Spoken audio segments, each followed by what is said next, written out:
Moi, j'ai découvert ce matériau, je dirais de moi-même. C'est-à-dire que j'étais en école d'art il y a maintenant plus d'une vingtaine d'années.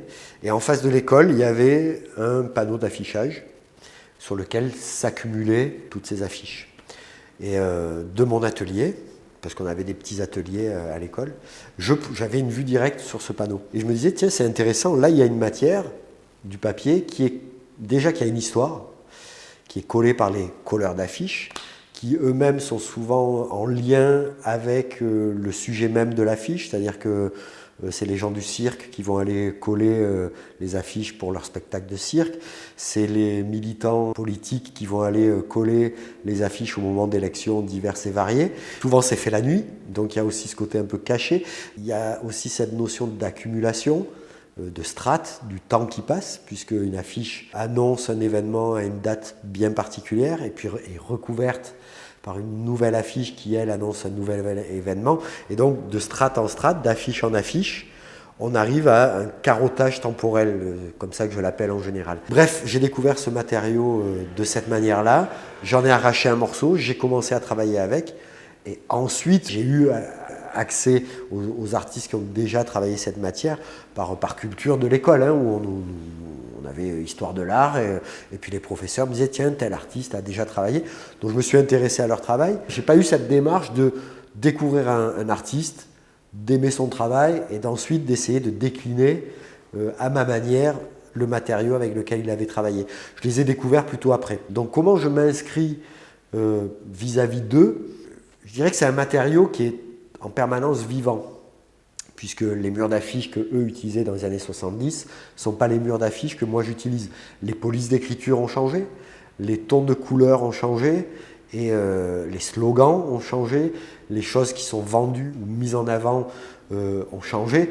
Donc c'est un matériau qui évolue lui aussi finalement avec son monde contemporain. Je ne cherche pas forcément à être ce qu'on appelle, parce qu'on les appelait les affichistes finalement, hein, pour la plupart d'entre eux, à être dans cette ligne d'école ou d'art. Moi, ce qui m'intéresse, c'est vraiment ce côté déchet. On vit dans une société de consommation, et pour moi, l'affiche représente vraiment cette notion de consommation. Alors, les affiches, c'est la consommation de spectacles, la consommation même du politique, finalement. Hein, on va changer un candidat régulièrement. Bref, y a ce côté upcycling du matériau que je trouve vraiment intéressant, puisqu'une fois que cette affiche est obsolète, puisque la date est passée, c'est directement un déchet, et un déchet très rapide, puisque l'affiche est collée, 15 jours, un mois après, elle ne vaut plus rien, elle ne sert plus à rien, et donc elle est jetée.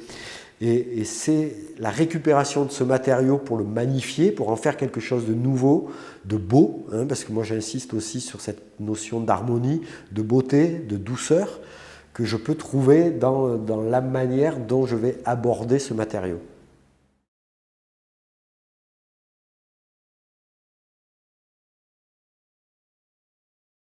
Pour moi, ce qui est vraiment important, c'est la transformation. Et finalement, la nature, en général, est un acte de transformation. Les végétaux grandissent, évoluent, suivent les saisons. Un arbre perd ses feuilles, reste mort, entre guillemets, hein, tout l'hiver, puis finalement bourgeonne, crée des feuilles, des fleurs, des fruits, et suit un cycle évolutif. Et quelque part, dans ce matériau, il y a ce rapport-là que je veux lui donner, c'est ce côté évolutif dans le temps. J'en parlais au début avec l'affiche, qui elle-même annonce un événement à une date précise, puis est recouvert par une autre affiche. Donc on a déjà cette notion de saison qui est en plus annoncée, puisqu'en général on a vraiment les dates, donc juin, juillet, août, septembre. Donc on a vraiment cette stratification qui se fait, et c'est ce processus de la nature que je veux reproduire quelque part dans le processus même de l'affiche. Je dirais que ma thématique principale est la nature en soi. C'est-à-dire la représentation, quand je vais dessiner, je vais plutôt représenter des animaux en voie de disparition. Quand je vais représenter même une œuvre abstraite quelque part, il y a quelque chose de l'ordre du coquillage, du fruit, de la cartographie, du paysage. Donc directement ou indirectement, je suis impliqué dans le processus de la nature, parce que c'est quelque chose qui me touche, parce qu'aujourd'hui, c'est l'environnement dans lequel je vis, hein, je vis en pleine forêt, en Lozère, et moi, j'ai un rapport à la nature qui est ultra important. On me demande souvent Quels sont les artistes qui m'inspirent? Et je trouve toujours cette question, moi, étrange, parce qu'en fait, je ne m'inspire pas des artistes. Je m'inspire de la nature, parce que je vais trouver bien souvent un paysage, un nuage, un arbre beaucoup plus touchant. En tous les cas, en moi, il va se passer quelque chose que je ne vais pas forcément ressentir devant le tableau d'un autre artiste. La nature me subjugue, m'interpelle, me touche, me nourrit, parce qu'il y a aussi quelque chose de l'ordre du vibratoire, je pense.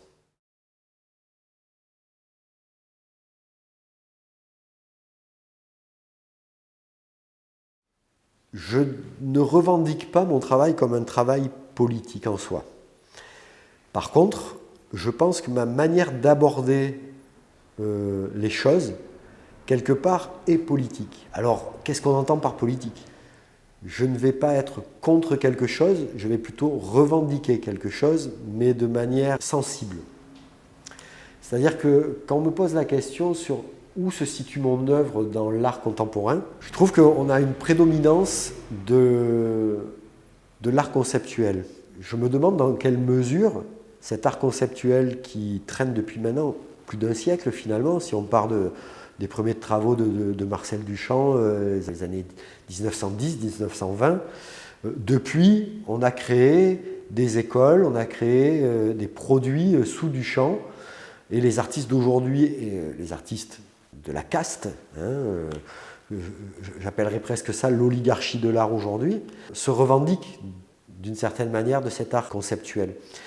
Et finalement, revenir à quelque chose de beaucoup plus sensible, qui est de l'ordre du cœur et pas du mental, finalement, est-ce que c'est pas être politique? Je n'ai pas envie d'être dans un art mentalisé, conceptualisé, qui doit absolument faire appel à la pensée, mais être de l'ordre du ressenti, de l'invisible, de l'émotionnel, mais aussi du sensible, de l'énergétique presque, du vibratoire. Quelle intention, moi, je vais mettre dans chacune de mes pièces, dans chacune de mes œuvres. Pas besoin forcément d'avoir un mur de 4 mètres sur 5 pour dire quelque chose de fort.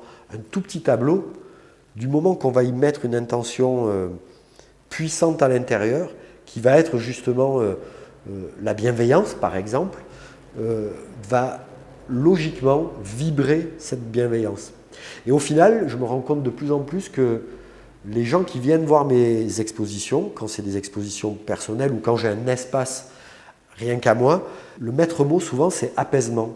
Les gens qui rentrent dans l'exposition me disent il y a quelque chose d'étrange, c'est que quand on rentre et qu'on est au contact de tes œuvres, il y a quelque chose qui nous apaise, quelque chose qui nous calme. Et finalement, est-ce que c'est pas la seule chose que je veux atteindre, quoi? C'est dans un monde de plus en plus duel, où on doit être pour ou contre, dans un monde de plus en plus conflictuel, où on s'aperçoit qu'il y a des guerres, des grandes guerres, mais des petites guerres, quoi. Des guerres de village, des guerres de voisinage, les gens sont énervés en voiture, les gens ont peur, il y a quelque chose de cet ordre-là aujourd'hui. Et finalement, arriver à créer des pièces qui vont soigner ça, si j'y arrive, j'ai déjà touché quelque chose.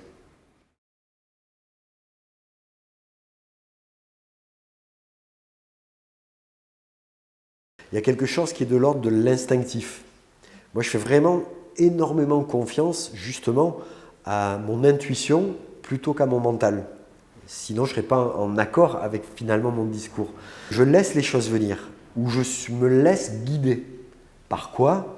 Certains vont l'appeler Dieu, d'autres le cosmos, d'autres les guides. Moi, je vais l'appeler simplement l'intuition.